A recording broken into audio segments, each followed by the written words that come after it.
Hey guys, David here from Finish Line Factory.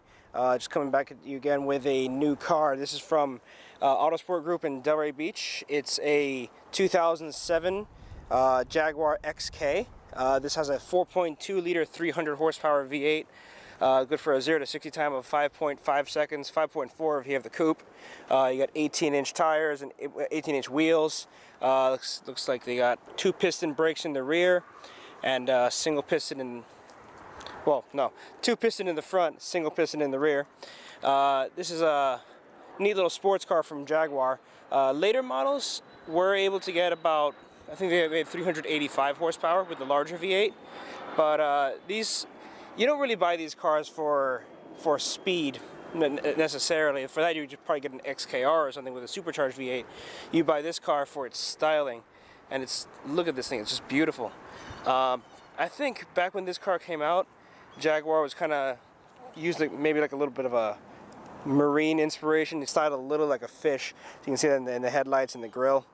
But looks really, really good. Let's take a quick look at the engine. Pop that right here. So we got a forward opening hood. Let's see if I can just raise that easily. Not bad. So everything's in fairly easy reach once the hood's up. Here's the V8, throttle body. Of course, everything's covered up, but you actually have nice Phillips head bolts to remove the plastic covers, which is a nice departure. Usually you see something crazy like Torx bolts or something. You got the power steering. Looks like you have electronically adjustable shocks. You get the connections there for that.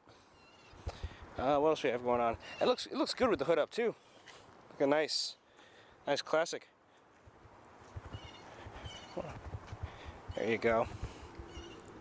Really good. This car only has 72,000 miles on it. It's in pretty decent shape.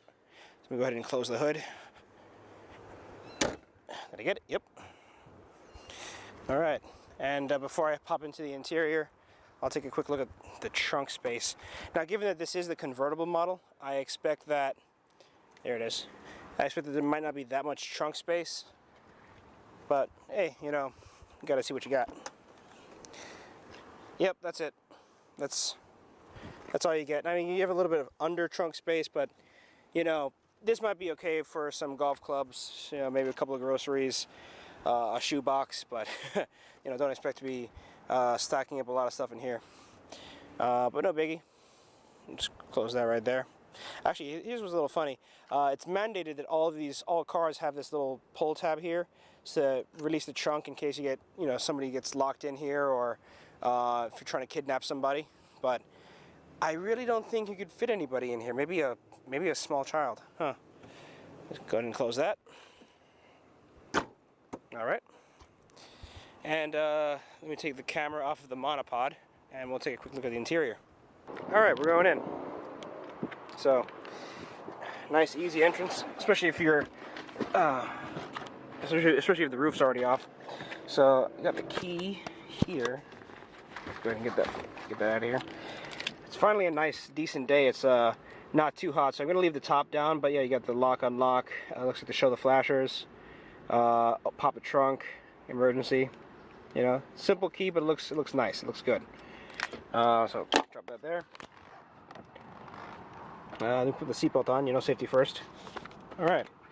So let's go give you a quick overview. So this is all tan leather. I think this is leather too. So plenty of soft touch materials. Looks real good. We got, let's see, you got the window switches here, left, right, control for the mirrors, door. The seat controls are mounted high up here on the door, so you have nice, easy access to it. Kind of like a Mercedes. You got 3-way memory seats there. Real good, real comfortable. Let's see, you have the trunk, gas, headlights. Oh, those are probably your fog lights. Those might be your, I don't know, I guess rear fog light. That's probably a rear fog light there. Headlight dimmer. Instrument panel dimmer. Light controls. Shows your trip meter there, so you don't have to reach through the steering wheel like I do on most cars. Let's see. Volume up and down. Now this is interesting. This is not a your typical. This is a switch. Like you push it up. You don't have some kind of scroll wheel here. So this is for skip forward and back. Voice control, which, I mean, let's be honest, this might not be the best. The voice control today is much better and much more improved than the ones in the past. But it might work. I'm not going to set up my phone to test it out, but that's what it is. So you got source, is your cruise control settings. You got shifters here. You do have I think this is a 6-speed automatic transmission. Of course, you have the classic J shifter here and your electronic parking brake. 2 small cup holders. Let's see here. Let me see if I can pop that. Might be locked. I don't want to mess with it. You probably have a decent space in there. And speaking of space, you got some more space down there. I'm not sure what that panel's for. You know what? Let's get this thing started. All right. So there you go. Let's see. Yeah, you got the control screen here. You manage your stereo and your climate controls and a lot of stuff. You have some quick access to your climate controls here, but a lot of it's just done here in the radio. So over here is your wiper stalk.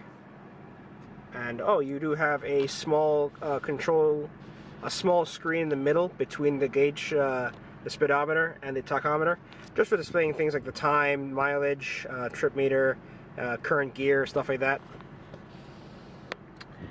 And one thing I don't really like, it takes a while. Oh, you know, maybe it was just me. It takes a little while for the infotainment system to get ready. But you get your climate, phone.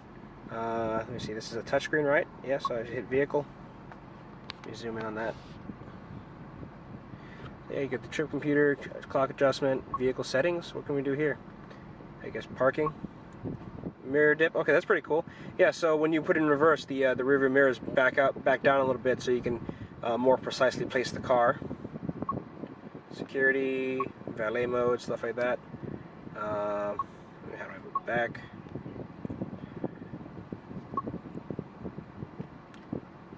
Audio, climate. So here, this is why this is kind of a pain in the butt, because what kind of sucks is that a lot of the climate control system is integrated into the radio. So if you just take the radio out, if you want to put in like an aftermarket radio, you will lose your ability to control your climate control system. So that's a pain in the butt. That's not a good thing. But you know, the radio itself is fairly decent, and I think you can add a Jaguar OEM Bluetooth module to control the to have Bluetooth, so that helps a bit. But I kind of wish that Jaguar would have had or perhaps some aftermarket OEM, aftermarket manufacturer could produce a radio that can also control the climate control systems. That would be nice. If there's I bet there's a decent market for that. What else we got? We got heat controls, radio, basic radio controls are here. ASL. What does this do?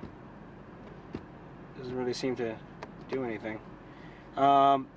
If you know what that button's for, yeah, just leave it in the comments. Let me know. And yeah, I guess we're going to take this for a quick spin.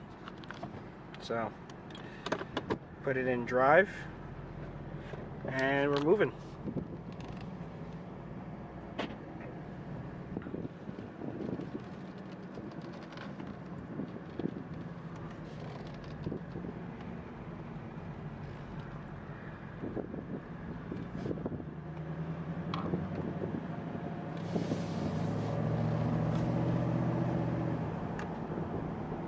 Go.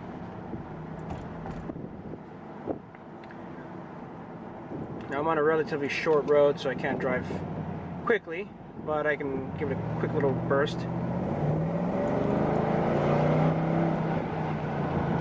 Feels about right for, you know, 300 horsepower. It's not blisteringly quick, but it's enough to get you moving at a pretty decent clip.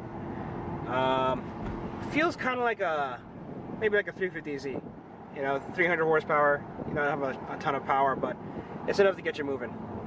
So, I'll be at the dealership back pretty soon. Just wanted to show you guys this car. If you have any questions, leave them in the comments below.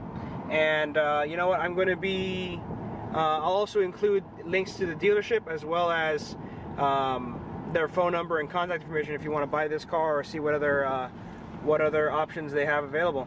So thanks for watching, and I'll catch you guys later. See ya. Bye.